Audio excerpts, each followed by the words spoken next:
नमस्कार दोस्तों। हम लोग 11 सेट देख चुके हैं 1000 क्वेश्चन की सीरीज में, और ये हमारा 12वां सेट होगा ऑपरेटिंग से रिलेटेड। तो चलिए हम 12वां सेट को कंटिन्यू करते हैं। पहला क्वेश्चन हमारा है, ऑटोमेटिक सेक्शन में लूप लाइन का स्टार्टर किस प्रकार का होता है। तो ऑटोमेटिक सेक्शन में लूप लाइन का स्टार्टर जब भी होता है तो वो मैनुअल में होता है, ऑटोमेटिक नहीं होता है।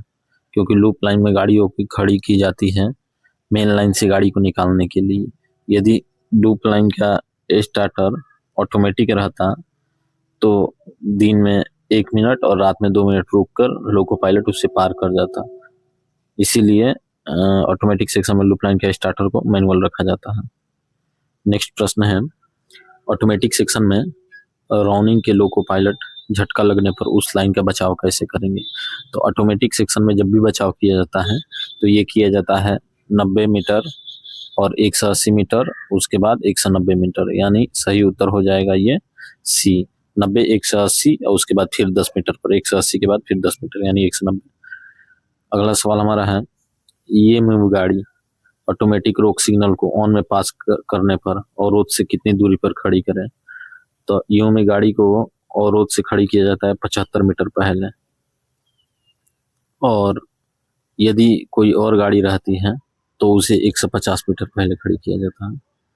नेक्स्ट प्रश्न हमारा है, लंबी अवधि के लिए सिग्नल खराब लेकिन संचार व्यवस्था चालू रहने पर द्वितीय गाड़ी की अधिकतम गति होगी। तो द्वितीय गाड़ी की अधिकतम गति ये 25 और 8 होगी। दृश्यता साफ होगा तो 25 होगी और दृश्यता साफ नहीं होगा तो 8 kmph होगी। नेक्स्ट है, ऑटोमेटिक सेक्शन में लंबी अवधि के लिए सिग्नल खराब लेकिन संचार व्यवस्था चालू है के दौरान काम आई रिकॉर्ड को चेक करने के बाद रिपोर्ट परिवहन निरीक्षक किसे करेगा। तो डीआरएम ऑपरेटिंग को करता है। हमारा सही उत्तर ये हो जाएगा। अगला सवाल है, केवल एक गाड़ी पद्धति कहाँ लागू की जाती है। तो केवल एक गाड़ी पद्धति जो लागू की जाती है ये सिंगल लाइन में लागू की जाती है। नेक्स्ट प्रश्न है, केवल एक गाड़ी पद्धति में जिस स्टेशन से गाड़ी ओरिजिनेट होती है उस स्टेशन को क्या कहते हैं। तो उस स्टेशन को हम लोग बेस स्टेशन कहते हैं। जिस स्टेशन से गाड़ी ओरिजिनेटिंग होती है उसे बेस स्टेशन कहते हैं। और केवल एक गाड़ी पद्धति में अंतिम स्टेशन को क्या कहते हैं, यानी जो अंतिम स्टेशन रहता है उसे हम लोग टर्मिनल स्टेशन कहते हैं, यानी सही उत्तर हमारा सी हो जाएगा। नेक्स्ट प्रश्न देखते हैं, केवल एक गाड़ी पद्धति में बेस स्टेशन से गाड़ी को स्टार्ट कराने हेतु क्या प्राधिकार दिया जाता है। तो एक गाड़ी पद्धति में बेस स्टेशन से गाड़ी को स्टार्ट कराने हेतु प्राधिकार जो दिया जाता है वो वुडन स्टॉप रहता है, यानी लकड़ी का एक गुटका रहता है। और ये अगला प्रश्न हमारा है, केवल एक गाड़ी पद्धति में मेटल टोकन का साइज क्या होता है। तो मेटल टोकन का साइज जो होता है वो 100 mm से 75 mm होता है, 100 mm गुने 75 mm होता है। नेक्स्ट है, केवल एक गाड़ी पद्धति में टर्मिनल स्टेशन पर स्टेशन मास्टर नहीं होने पर टोकन चालक किसे सौंपेगा। तो यदि स्टेशन मास्टर उपलब्ध नहीं रहेगा टर्मिनल स्टेशन पर तो चालक जो है वो ट्रेन मैनेजर यानी गार्ड को सौंपेगा टोकन। अगला सवाल है, केवल एक गाड़ी पद्धति में बेस स्टेशन से गाड़ी रवाना करते समय चालक को टोकन कौन देगा। तो चालक को टोकन जो है ये ट्रेन मैनेजर के द्वारा दिया जाता है, यानी गार्ड के द्वारा दिया जाता है।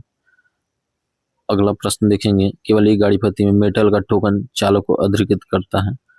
तो चालक को टोकन जो है वो अधिकृत करता है कि to proceed base station to terminal station, ये भी करता है, और to proceed terminal station to base station ये भी करता है। तो बोथ ए एंड बी सही उत्तर हो जाएगा। अगला सवाल हमारा है, केवल एक गाड़ी पद्धति में बेस स्टेशन पर उपलब्ध ट्रेन रजिस्टर में गाड़ी की एंट्री के समय किसके द्वारा हस्ताक्षर करना आवश्यक है। तो हस्ताक्षर करना आवश्यक है, स्टेशन मास्टर भी करता है, गार्ड भी करता है और लोको पायलट भी करता है। तो ये तीनों लोग हस्ताक्षर करते हैं, तो सही उत्तर हमारा डी हो जाएगा। नेक्स्ट प्रश्न है, केवल एक गाड़ी पद्धति में टोकन गुम हो जाने पर किन किन को सूचना दी जाती है। तो जब भी टोकन गुम हो जाता है तो सूचना दी जाती है टीआई को, एसएससी पीडब्ल्यू और एसएससी लोगों को और सीनियर डीएम को, यानी ऑल ऑफ द अबव सही उत्तर डी हो जाएगा। नेक्स्ट, केवल एक गाड़ी पद्धति में टोकन गुम हो जाने पर गाड़ी का संचालन किस प्रकार किया जाएगा। तो paper authority with signal number, तो सही उत्तर सी हो जाएगा। अगला सवाल है, केवल एक गाड़ी पद्धति में पेपर प्राधिकार की वैधता कितनी होगी। तो केवल एक गाड़ी पद्धति में पेपर प्राधिकार की वैधता जो होती है वो 1 दिन होती है। अगला सवाल हमारा है, केवल एक गाड़ी पद्धति में टर्मिनल स्टेशन पर गाड़ी के रिसेप्शन हेतु क्या प्रावधान होगा? केवल एक गाड़ी पद्धति में टर्मिनल स्टेशन पर गाड़ी के रिसेप्शन हेतु प्रावधान जो होता है वो स्टॉप बोर्ड होता है। नेक्स्ट है, केवल एक गाड़ी पद्धति में डेड स्टॉप तथा प्रोसीड कॉशसली बोर्ड फेसिंग पॉइंट से कितनी दूर लगाया जाएगा? तो ये फेसिंग पॉइंट से 180 मीटर की दूरी पर लगाया जाता है। अगला सवाल हमारा है, केवल एक गाड़ी पद्धति में फेसिंग पॉइंट पर उपलब्ध सक्षम रेल कर्मचारी गाड़ी के रुकने तक कौन सा संकेत दिखाएगा? तो गाड़ी के रुकने तक वो स्टॉप का संकेत दिखाएगा। नेक्स्ट है, केवल एक गाड़ी पद्धति में dead stop proceed cautiously board पर गाड़ी खड़ी हो तो सक्षम रेल कर्मचारी कौन सा संकेत दिखाएगा?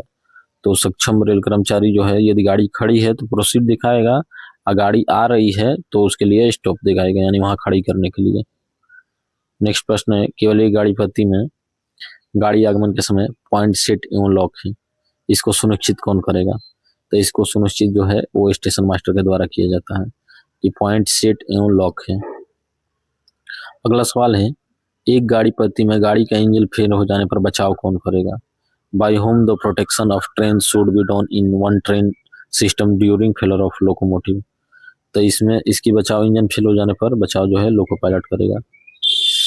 अगला सवाल है, ब्रॉड गेज में गाड़ी का इंजन फेल हो जाने पर एक गाड़ी पद्धति में गाड़ी का बचाव कैसे करेंगे? तो ब्रॉड गेज रहेगा और एक गाड़ी पद्धति है वन ट्रेन ओनली सिस्टम, तो इसका बचाव भी एब्सोल्यूट की तरह किया जाएगा, 600, 1200, 1210 और 1220। नेक्स्ट प्रश्न, एक गाड़ी पद्धति में गाड़ी का इंजन फेल हो जाने पर बचाव किस ओर किया जाएगा? टुवर्ड असिस्टेंस एक्सपेक्टेड, मतलब जिधर से ये उम्मीद रहे कि राहत आएगा, राहत लोग को आएगा, उसे ये करने के लिए उसी की तरफ बचाव करेंगे, मतलब टुवर्ड असिस्टेंस एक्सपेक्टेड। नेक्स्ट है, गेटमैन को अपॉइंट करने से पूर्व उसका नॉलेज टेस्ट किसके द्वारा किया जाता है? तो गेटमैन का नॉलेज टेस्ट जो किया जाता है वो एसएससी, पीडब्ल्यू और टीआई के द्वारा किया जाता है। तो सही उत्तर हमारा हो जाएगा सी, बी एंड सी। अगला सवाल है, गेटमैन का सक्षमता प्रमाण पत्र कितने समय तक वैध माना जाता है? तो गेटमैन का सक्षमता प्रमाण पत्र जो माना जाता है वो 5 वर्ष तक वैध माना जाता है।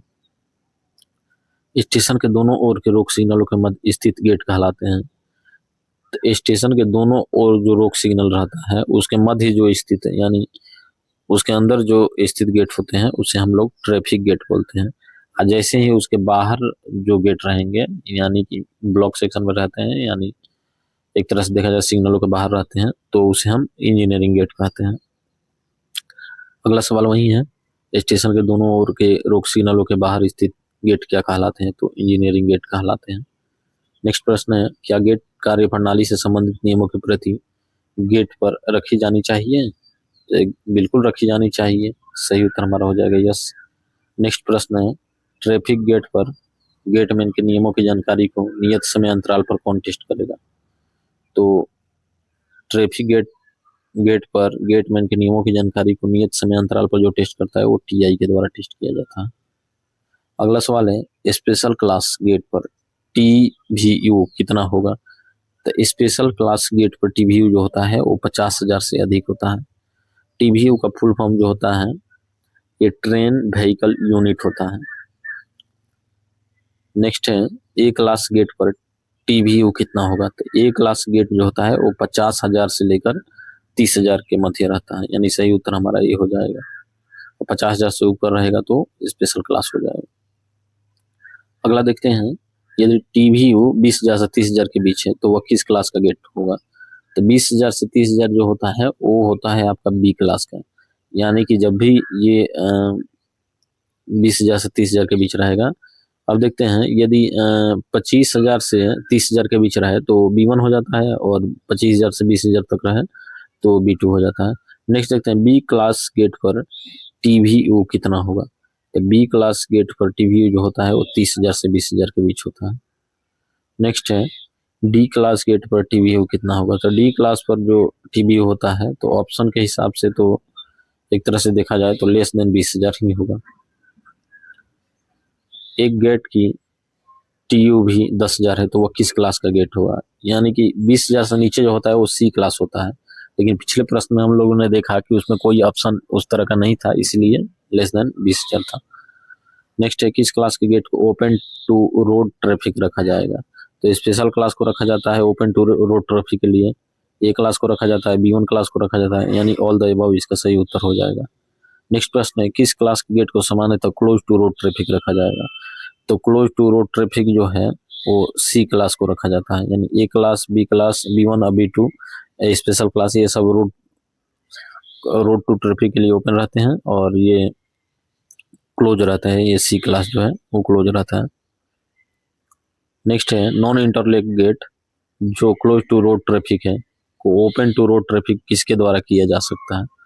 तो ये DRM के द्वारा ही किया जा सकता है। नेक्स्ट है, स्टेशन सीमा के बाहर स्थित गेट पर सिटी बोर्ड गेट से कितनी दूरी पर लगाया जाएगा? तो सिटी बोर्ड जो लगाया जाता है वो गेट से 600 मीटर की दूरी पर लगाया जाएगा। अगला सवाल देख लेते हैं, चालक द्वारा सिटी बोर्ड के गेट पास होने तक कौन सी सीटी बजाई जाती है? तो इंटरमिटेंटली बजाई जाती है, यानी कि रुक रुक कर बजाई जाती है। नेक्स्ट है, गाड़ी गेट के पास होते समय गेट में गाड़ी में निम्न में से किस परिस्थिति में खतरे का संकेत दिखाएगा? तो हॉट एक्सेल होगा तब भी खतरे का संकेत दिखाएगा, लोड शिफ्ट होगा तब भी खतरे का संकेत, हैंगिंग पार्ट होगा तब भी खतरे का संकेत, यानी option D all of the above सही उत्तर हो जाएगा। नेक्स्ट है, गेट पर व्हील हेतु चैनल को साफ करने की ड्यूटी किसकी होती है? तो गेट पर व्हील हेतु चैनल को साफ करने की ड्यूटी जो होती है वो गेटमैन की होती है। नेक्स्ट है, जब इंटरलॉक गेट को चैन लॉकिंग द्वारा लॉक किया जाए तो गेट सिग्नल कौन सा एस्पेक्ट बताएगा? तो जब इंटरलॉक गेट को चैन लॉकिंग द्वारा लॉक किया जाता है तो ये एस्पेक्ट बताता है येलो। नेक्स्ट है, जब इंटरलॉक गेट को चैन लॉकिंग द्वारा लॉक करने पर सिग्नल पीला संकेत बताए तो लोको पायलट गाड़ी किस गति से गेट से चलाएगा? तो 60 kmph से चलाता है। नेक्स्ट है, जब इंटरलॉक गेट को चैन लॉकिंग से लॉक किया जाए चालक पीला संकेत मिलने पर 60 kmph 60 किलोमीटर प्रति घंटा से गाड़ी पास करने पर गाड़ी की गति कब बढ़ाएगा? तो जैसे ही इंजन गेट को क्रॉस करेगा उसके बाद बढ़ा लेगा अपनी गति लोको पायलट। तो इसका सही उत्तर हो जाएगा when engine pass level crossing.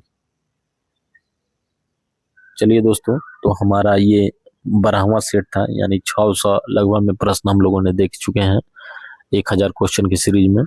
तो इसके आगे हम 13वां सेट लेकर आएंगे, और बने रहें आप लोग हमारे साथ। तो इसी के साथ धन्यवाद।